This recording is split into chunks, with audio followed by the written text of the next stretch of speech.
Entrevistado de hoje é Ricardo Rocha, zagueiro super importante do futebol brasileiro e da seleção. Já foi coordenador técnico do São Paulo e hoje é comentarista dos canais Fox Sports. Ricardo, obrigado por ter aceitado o convite e sem perder tempo, já quero te passar a primeira pergunta. Quem é o melhor zagueiro brasileiro na atualidade? Afinal de contas, estamos falando com um grande zagueiro da história do futebol brasileiro. Bom, Nicola, é um prazer imenso falar com você, né? E para a gente bater um papo e saber um pouco do nosso futebol também, né? É um prazer falar contigo.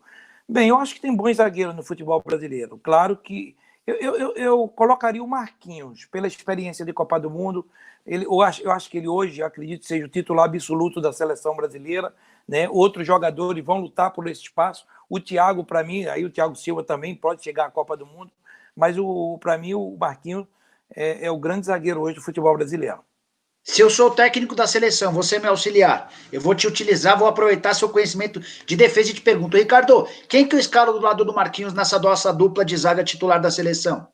Vê, Nicola, eu acho que o Brasil, ele ficou muito tempo, o Tite tem colocado jogadores mais experientes. Você vê que não tem muitas mudanças atrás, você não vê. E isso é uma grande preocupação minha para a Copa do Mundo. Por quê? Porque você tem um Daniel Alves, que hoje está na meia, que vai chegar com 40 anos, o Thiago Silva vai chegar com 38, 37, do lado esquerdo, o Marcelo também vai chegar com 30 e poucos anos, já não está, tem um Lodi ali que está indo bem. Na zaga, você vê, se você buscar, não tem muito teste, não tem muita prova. O Militão pode ser esse jogador. Né? O Militão, eu gosto muito do Militão, que ainda não se firmou no Real Madrid, mas a minha grande preocupação no Brasil hoje é ali atrás, porque a gente não tem muitos jogadores experientes jogando eliminatória. É claro que ainda vai ter essa eliminatória, mas eu acho que o Tite tem que começar, sim, a pensar em quem vai ser o jogador que vai jogar do lado do Marquinhos. Eu gosto muito do Militão. Bom, se você é o Thiago Silva, contrato acaba no PSG agora, o PSG já avisou que não vai ficar com ele.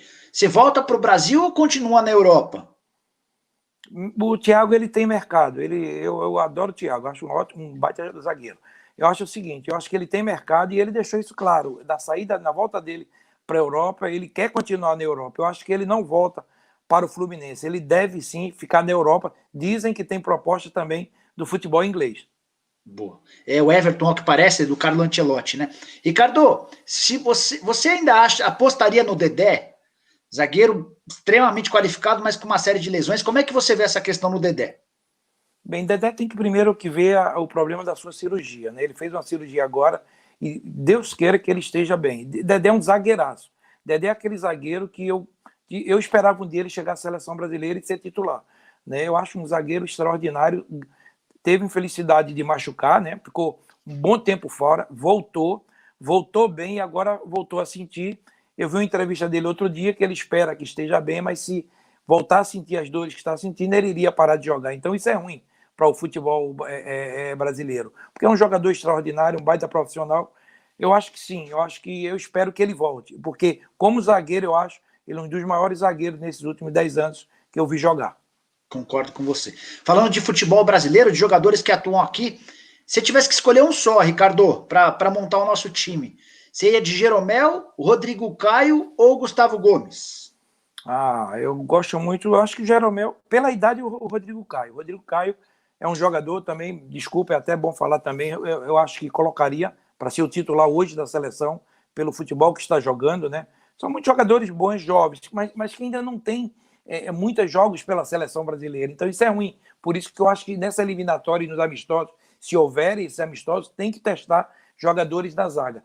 E eu acho que o Rodrigo Caio, sim, pela idade. Agora, todos os três são muito bons zagueiros. Você foi coordenador do São Paulo lá em 2018, acompanhou bem todo esse processo, né?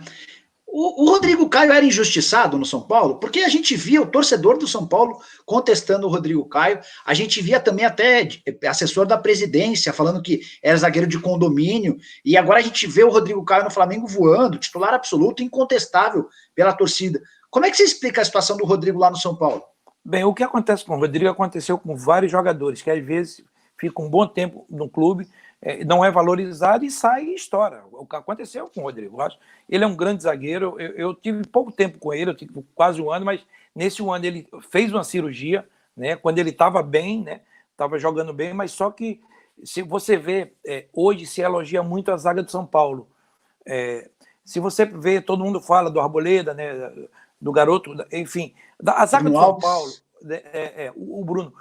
Essa zaga do São Paulo, eu estive no São Paulo há quase 2 anos atrás. Para mim, o grande sustentáculo do São Paulo é esses dois zagueiros. Eles estão jogando muito há muito tempo.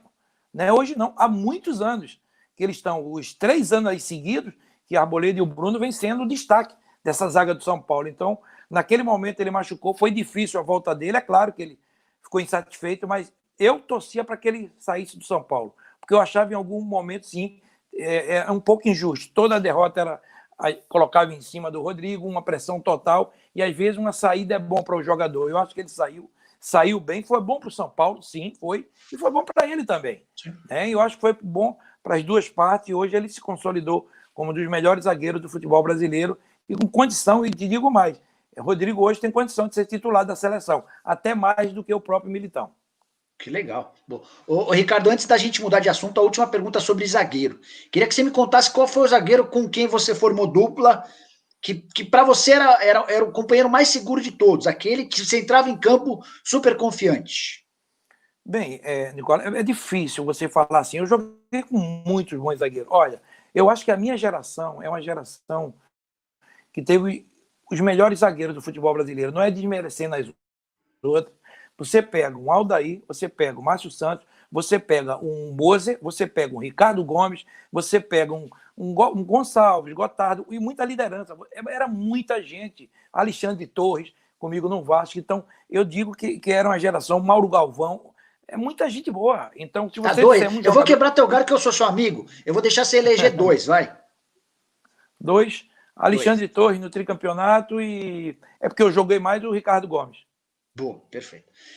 De 0 a 100, por percentual, qual que é a chance do Brasil ganhar a próxima Copa do Mundo, Ricardo? 50. Por que eu digo 50? Porque 50 é para o resto. Na realidade, Nicole, eu acho que o Brasil tem chance, sim, de ganhar uma Copa do Mundo, mas muitas coisas têm que mudar. Eu acho que o Tite, eu acho que ele aprendeu muito com a derrota, e ele tem que aprender, Nicola. E olha, eu vou te falar um negócio de coração.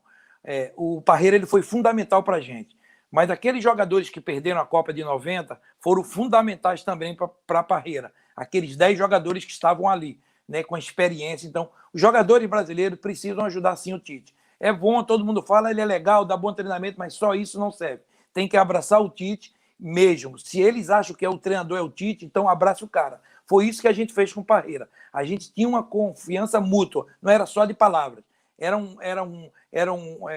A gente não deixava ter a cobrança nele. Houve um momento que Parreira pensou até em sair e a gente conseguiu contornar tudo isso, conversamos com ele. Então, é isso que eu falo. Eu acho que está tudo muito, eu vejo toda hora que o jogador falou, o Tite, ele é legal, o treinamento, tudo bem, gente. Agora, só isso não serve, não. Então, o jogador brasileiro, não só o treinador, tem que dar a cara assim, porque tem muitos desses jogadores que já vão disputar a terceira Copa do Mundo. O Neymar é um deles. O Neymar vai para a sua terceira Copa do Mundo. Então, esses jogadores, junto com o Tite, que perdeu aquela Copa, a última Copa, né, em 2018, eu acho que eles vão ser fundamentais para um novo grupo que está surgindo, porque vai chegar uma turma nova, você pode ter certeza. Como chegou na minha época Ronaldinho, como chegou Viola, Paulo Sérgio, uma garotada, mas que eles tinham confiança na gente. Então, esses jogadores, eles têm que passar confiança para o treinador e para esses jogadores jovens que estão chegando. Bem legal o depoimento. Ricardo, como é que você avalia hoje, passados alguns anos, aquele 7-1? Foi a maior vergonha do futebol brasileiro? Você já digeriu isso? O quanto teus amigos que moram e atuam no exterior, ou amigos que você fez que são gringos, te perturbam com isso? Como é que funciona o 7-1 na tua vida? Eles ligam, né? Agora eu te digo uma coisa, do jeito que a gente tem os 5 títulos, Nicola, importantes, que a gente tem que bater no peito, essa não é a maior vergonha do futebol brasileiro, eu acho que é a maior vergonha do futebol mundial. Porque você, dentro da sua casa, tomar de 7-1, né? Então, aquilo ali foi um massacre para todos nós. Então, eu acho que é uma coisa que ninguém esperava, né? Eu acho que não adianta buscar culpados. Eu acho que culpados foram todos. Não é um culpado. Filipão, jogador, fez crucificar o Davi, né? Luiz, que eu não concordo. Eu acho que ele teve mal, mas o grupo também teve mal. Houve erros no meio campo, no ataque, na defesa, enfim, de todos. Então, acho que eu não gosto de crucificar, porque eu já passei por isso com a era Dunga, que o Dunga foi crucificado e muitos de nós também ficamos muito tempo sem voltar à seleção brasileira. Então, eu acho que o 7-1 é uma lição para todos nós, mas mesmo assim, de vez em quando, eu acho que a gente tem um pouco de soberba. Quando a gente fala do 7-1, as pessoas falam, mas somos pentacampeão. Uma coisa é uma coisa, outra coisa é outra coisa.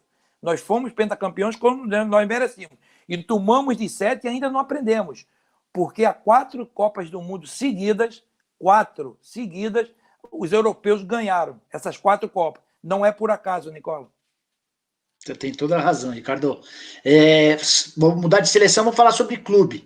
Queria repercutir um pouquinho a tua passagem no São Paulo, mas antes te perguntando sobre o Fernando Diniz. O técnico do São Paulo é uma boa aposta? Apesar de todo o risco, de ter um estilo completamente diferente, o clube que contrata o Fernando Diniz, ele tem boas chances de dar certo, na tua opinião? Tem. Deixa eu te falar um negócio. O Diniz é um treinador jovem se você pegar o trabalho do Diniz antes do São Paulo, eu acho que ele nunca pegou um time com tantos jogadores com qualidade. Eu acho que é o melhor elenco que ele trabalhou, tá? E todos os elencos do Diniz, ele precisa de um tempo para trabalhar. Se não tiver essa paciência com o Diniz, eu gosto da maneira... O torcedor de São Paulo gosta como o Diniz joga. O torcedor de São Paulo sempre foi um time técnico. Tinha força também, mas gostava do futebol bonito, né? Do Cilinho, do Tele. Ele gostava disso também. Então, eu acho que o Diniz está no caminho certo, se o torcedor tiver paciência. O maior problema, Nicola, de São Paulo é que ele 8 anos que não ganha título, então tem uma pressão muito grande. Só que tem muitos clubes que estão muitos anos sem ganhar, ficaram muitos anos sem ganhar, e começaram a ganhar agora. Mas o São Paulo é um clube forte, que tem uma torcida maravilhosa, que tem uma condição financeira boa, hoje não atravessa uma grande condição financeira, mas também não pode o São Paulo ficar se equiparando a Flamengo, a Palmeiras. Tudo bem, eles construíram aquilo. A construção do São Paulo tem que ser outra. Tem que ser o trabalho de base, que o São Paulo faz muito bem, né? Então, eu acho que o São Paulo ele é um clube muito grande. O peso do São Paulo ainda e da torcida, e aí, como eu te falo, às vezes, não digo da soberba do torcedor do São Paulino, mas de todos que fazem o São Paulo, é que acha, não, a gente nunca vai cair, a gente nunca... Não é assim, o Cruzeiro caiu. Hoje, se você pegar 3 clubes que não caíram, acho que são 3 só, Flamengo, Santos e São Paulo, se eu não me engano. Né? Então, Nicola, eu acho que essa pressão ela vai ter em cima dos jogadores, porque o torcedor do São Paulo está acostumado a ganhar títulos. Então, vai chegar um momento. Eu te digo que eu não acredito que o São Paulo fique 10 anos sem ganhar um título. Não, são 8 anos. Te digo mais, quando parou o Campeonato Paulista agora, eu acho que o São Paulo era o time que apresentava o melhor futebol em São Paulo. Melhor do que o Palmeiras, melhor do que o Santos e melhor do que o Corinthians. Né? O Diniz tinha dado uma cara e tem dado uma cara a esse time. Eu acho que tem um bom time, eu confio no Diniz. Sei da tua relação de amizade com o Raí, então eu vou te pedir para esquecer a amizade nessa resposta. Como é que tem se saído o Raí como dirigente, Ricardo? Eu gosto do Raí. Eu acho que o Raí precisa sempre estar de lado de pessoas boas do seu lado. O Raí é um cara muito bom, Nicola. Raí tem uma coisa que eu vou te falar. Raí no mundo ele é muito conhecido. Ele tem ideias muito boas na sua vida, no dia a dia, no seu trabalho. Eu digo que São Paulo, eu te digo que São Paulo poderia aproveitar Raí muito mais também, não só no Brasil, como no exterior. Raí deveria ser um CEO mesmo. E se você me perguntasse, embaixo do Raí teria pessoas capacitadas. Vamos dizer, um hipótese. O Muricy, para mim, é um cara que poderia estar ali como treinador para fazer um trabalho muito bom, um trabalho de campo também. Não sendo treinador, porque o Muricy não quer, mas está na minha função, né, disso. De supervisor, seria de uma pessoa ali dentro de campo. E o Raí em cima, porque o Raí é um cara muito bom. Agora, quando não vem títulos, vem a cobrança. Então, esse é o 3º ano do Raí já, e não vem os títulos, então tem a cobrança. Né? O primeiro ano que a gente estava junto, ele, né, e depois a chegada do Lugano, o São Paulo sempre lutou para não cair, sempre lutou para não cair. Estava 2 anos seguidos lutando para não cair no campeonato. Com a gente, no primeiro turno do Brasileiro, o São Paulo já não caía, que o São Paulo, se eu não me engano, fez 42 pontos, 41 pontos no primeiro turno. Sim. Né? Não conseguiu ser campeão por vários fatores que aconteceram. Chegou a ser líder do campeonato, Ricardo? Mas é isso que eu digo, o torcedor às vezes não entende. Foi líder, mas faltava um turno inteiro, e a gente teve a infelicidade. Mas o Militão saiu, a gente tinha uma defesa espetacular, com os 2 zagueiros, Militão, Reinaldo, a gente tinha um bom time. Aí você tinha um Rojas que estava num momento espetacular, e você tinha um Everton que estava num momento espetacular. Nós perdemos 3 peças e não encaixou depois no segundo turno. E aí tivemos muitos problemas. Você foi contra a demissão do Aguirre, né? Você queria que o Aguirre ficasse, né? Eu queria porque faltava 5 jogos. E o Aguirre, ficou todo esse tempo com a gente, né? É claro, e eu pensei muito nos dois, no Agui e no Raí, porque o Raí, quando assumiu, falou, ó, vamos tentar segurar sempre os treinadores. Então, aquele momento ali, claro, não tinha participado da reunião, mas assim, era um momento que, se eu tivesse na reunião, eu pensaria no Raí ali. Eu dizia, segura, faltam 5 jogos, porque depois que foi demitido, foi muita pancada em cima dele. E eu sei como é o Raí, né? Eu conheço bem o Raí. Então, eu acho que naquele momento eu pensaria no Aguirre e no Raí, nos dois. Queria que você contasse um pouquinho de bastidores sobre como é que é o futebol, Ricardo. Porque a gente, o Muricy uma vez falou que a gente não conhece, nós jornalistas não conhecemos 5% das coisas que acontecem, né? E a gente vai pescando uma frase aqui, uma ali. E você chegou a dizer, depois que saiu do São Paulo, que chegou a existir muita ciumeira das suas entrevistas. O pessoal pediu para você não dar entrevista porque você estava falando mais do que o Raí. Que coisa maluca essa história de ciúme no futebol, ciúme de homem, né, Ricardo? Exatamente, a gente ali estava para ajudar. Eu fiquei meio pasmo. E outra coisa, as minhas entrevistas eram dadas com a liberação de todos de São Paulo. Você sabe como funciona o futebol hoje. Ninguém chega assim, eu vou dar entrevista. Não é assim que a banda toca, Nicola. Então, eu tinha liberdade, ó, vai ali, Ricardo, dá entrevista. E quando vieram falar aquilo para mim, eu achei muito estranho. Eu falei, que é isso? Então, aquela coisa, eu fiquei muito. Eu, particularmente, fiquei chateado, mas eu entendo, é o clube, você tem que entender, porque em nenhum momento eu dei entrevista sem permissão. Eu acho. Hoje você sabe como funciona isso. Então, Sim. mas tudo bem, eu entendo. É como você fala, são muitas coisas que acontecem. E outra coisa, Nicola, eu acho que o futebol, o vestiário é um confessionário. Você tem coisas que pode falar e tem coisas que você não pode falar. Tem jogadores que falam. Eu, particularmente, eu sei de muitas coisas que aconteceram nos clubes e dentro de uma seleção que eu nunca vou falar. Nota de 0 a 10 pro Leco, presidente do São Paulo. Eu diria 5. Por que 5? Deixa eu te falar. As pessoas falam muito mal do Leco, assim, às vezes, porque também não ganhou. Ele deu o máximo do que ele podia para a gente, no que se tinha. Isso aí, eu estava lá com o Raí, e quando se perde, é claro que ele é culpado, ele é o presidente. Ele pode mudar algumas coisas. Às vezes tem coisas que ele pensa que eu não penso. Às vezes tem coisas que eu penso que ele não pensa.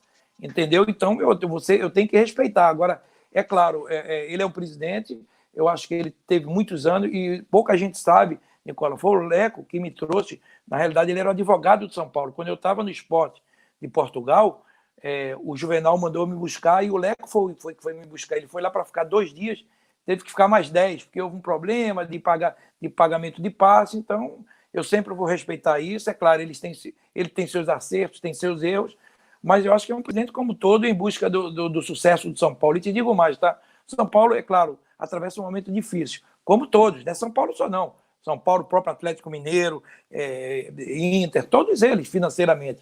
Agora, São Paulo é um baita clube, Nicola, é um baita clube, velho. É uma estrutura muito boa. Apesar de ter ficado um pouquinho para trás, precisa melhorar alguma coisa, mas é muito bom São Paulo. Eu diria de coração, se um dia eu pudesse voltar, voltaria tranquilamente. Fiz um curso de gestão agora, né, na CBF, eu precisava disso para fazer uma reciclagem da minha vida, eu fiz o ano passado. Me diga mais, eu tenho um orgulho de dizer, trabalhei no São Paulo e joguei no São Paulo. São Paulo é um clube realmente espetacular. Em cima dessa história do curso, dos seus estudos. Você pensa em voltar, quando voltar, dependendo do convite, em que função, Ricardo? Você já pensou em trabalhar como treinador? Isso não é para você? Você quer ser diretor executivo, supervisor, coordenador? Como é que você se vê no mundo do futebol? Bem, como eu vejo, vamos dizer, hoje eu fiz um curso de gestão, então pode ser coordenador, pode ser gerente. Agora, tem muitas coisas que precisam ser conversadas. Eu não quero ir para um clube, chegar, ó, tu vai ser o supervisão, vamos conversar. Eu acho que é o seguinte, eu acho que o trabalho de base no Brasil, ele tem que ser mais aprimorado, saem muitos jogadores, mas era para sair muito mais, Nicola, era para sair muito mais. Eu acho que a base dos clubes, elas precisam ser melhoradas até para vender. O Brasil vende muitos jogadores, mas dava para vender muito mais. A gente tem uma população de 200 milhões de habitantes. Se você botar per capita, a gente com o Uruguai vende mais do que a gente. É incrível isso. Como é que pode? Assim, de proporção de vendas. Proporcionalmente, claro, claro. Entendeu? Então, o que eu acho, de coração, eu acho que tem muita coisa para se conversar. Eu iria, não quer dizer que eu não vou para um clube, depende do que fosse oferecido, mas chegar por chegar, usar nome, não. Eu pensaria 2 vezes. Eu acho que dá para fazer um trabalho de base forte, dá para fazer um trabalho profissional muito forte, trabalhar dentro da capacidade do clube. Eu sei que tem a exigência do torcedor, mas tem muita coisa a ser conversado. Antes de ir, precisa ser conversado muita coisa. Desde que você saiu do São Paulo em dezembro de 18, você já teve algum convite para voltar para o futebol? Tive dois para voltar, mas eu preferi fazer o meu curso de gestão. Que clubes eram? Não, foram dois clubes do Sul. Do Sul, da Série A os dois. Da Série A. Um da Série A e um da Série B. Boa, legal. Ricardo, hoje o Flamengo é imbatível no futebol brasileiro. Existe a chance da gente assistir no Brasil a uma hegemonia, por exemplo, como a do Bayern na Alemanha, da Juventus na Itália, por conta dessa superioridade financeira do Flamengo? Ou você não acha que isso é real no Brasil? Eu acho no Brasil um pouco mais difícil. O Bayern vai hoje, né, pode se agrar 8 vezes, né? Ó que tá campeão, então é muita coisa. Eu não vejo nenhum clube ganhar um brasileiro 8 vezes, não, tá? Agora um alerta eu vou te dar. Eu não vejo. Agora, você vê um Atlético Mineiro ficar quase 50 anos sem ganhar o Campeonato Brasileiro é muito. 50 anos quase, o último título foi em 71. Né? Se não ganhar esse ano, é 49 anos sem ganhar. Sim. É muito, Nicola. Então, eu acho que o Inter mesmo está há muitos anos, o Grêmio. Eu te falo de campeonatos brasileiros. Então, sim. Eu não vejo essa hegemonia do Flamengo tanta. Por quê? Porque você tem um Palmeiras, que tem uma condição, você tem um Grêmio, você tem hoje um Atlético que está se formando, você tem alguns times fortes que vão, ao longo dos anos, vão se fortalecer. Então, o Flamengo é o time a ser batido, o Flamengo é a melhor estrutura, O Flamengo formou uma base muito boa ao longo desses 8 anos, de uma gestão muito séria, junto com o Palmeiras. Eu sempre falo, o Grêmio está fazendo isso bem, o Inter começa a fazer. Então, acho que o futebol brasileiro ele começa a mudar. Eu, na minha opinião, esse seria o maior campeonato brasileiro dos últimos anos. Agora, com essa pandemia, não dá para você falar. Não dá mesmo, porque se tinha dinheiro, os clubes contratando, alguns ainda estão como atleta contratando, mas se esperava muito mais do Brasil e do mundo. Mas com essa pandemia, realmente, eu vou esperar. Então, o Flamengo é o grande favorito e é o clube a ser batido. O Atlético Mineiro com Léo Senna, com Alan Franco, agora com o Marrone, com a chegada possível do Queno, com o Bueno, o Júnior Alonso parece estar perto. O Atlético já tem tamanho para quê? Para brigar por o quê no Campeonato Brasileiro?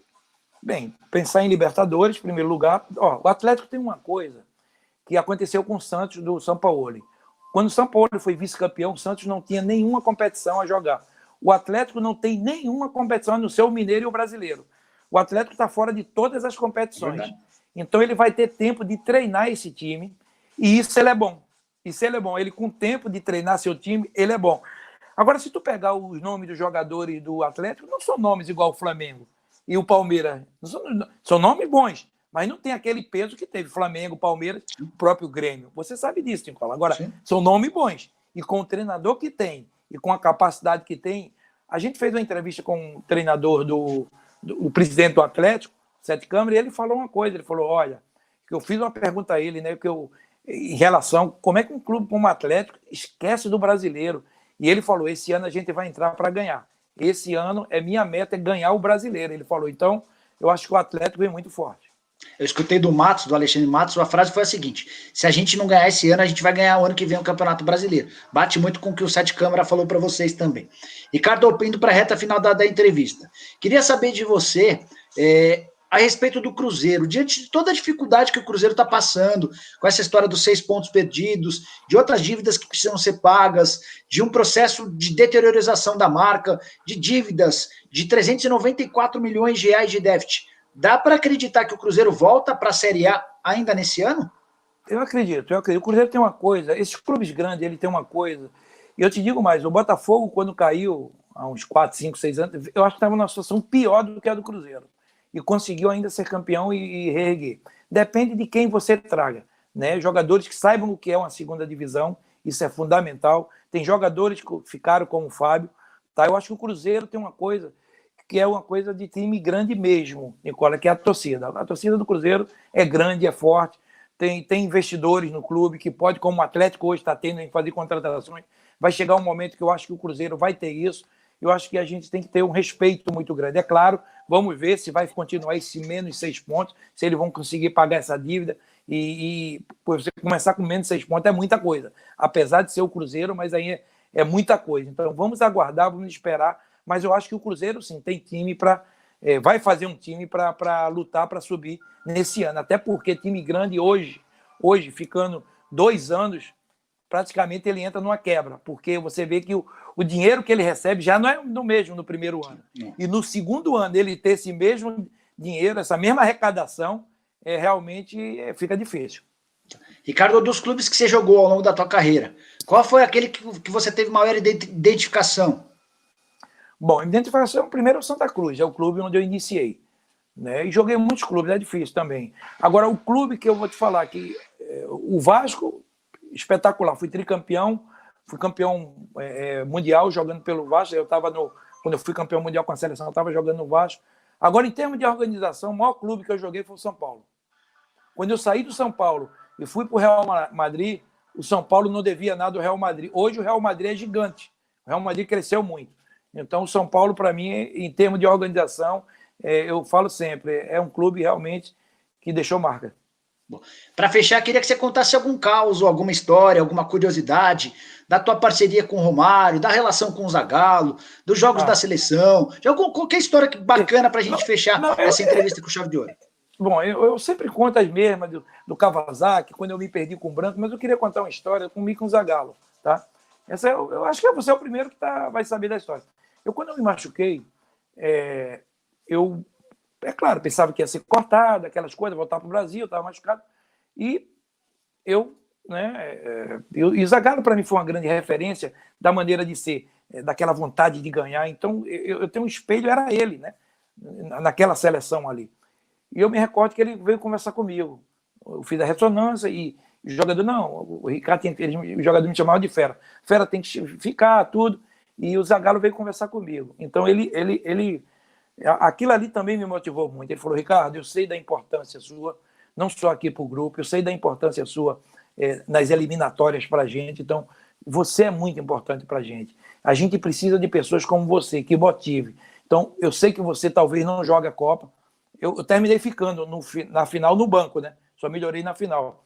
Mas, assim, aquilo que ele falou para mim, a maneira dele falar comigo, eu já estava motivado em poder participar, de ficar lá, mas, assim, ele falando para mim, olha, eu também já tive problemas e dei a volta por cima, então você vai ser importante. Você vai ser um elo entre a gente, entre os jogadores. Trabalhe bem isso que você vai ser importante. Então, quando a gente foi campeão do mundo, ele me deu um abraço e falou, ele falou assim para mim, obrigado por tudo. Né? Então, eu acho isso muito legal, essa história, porque é de um cara que eu sou fã. Oh, que legal, boa. Ricardo, eu queria muito te agradecer a atenção, todas as respostas, esse bate-papo de quase meia hora. Desejo sorte na Fox, nos teus caminhos no futebol, e a gente vai conversando, tá bom? Muito obrigado, cara. Obrigado, Nicola. Obrigado, um abração a você também. Tá? E vamos nos encontrar aí. Obrigado, amigo. Um abraço. Abraço.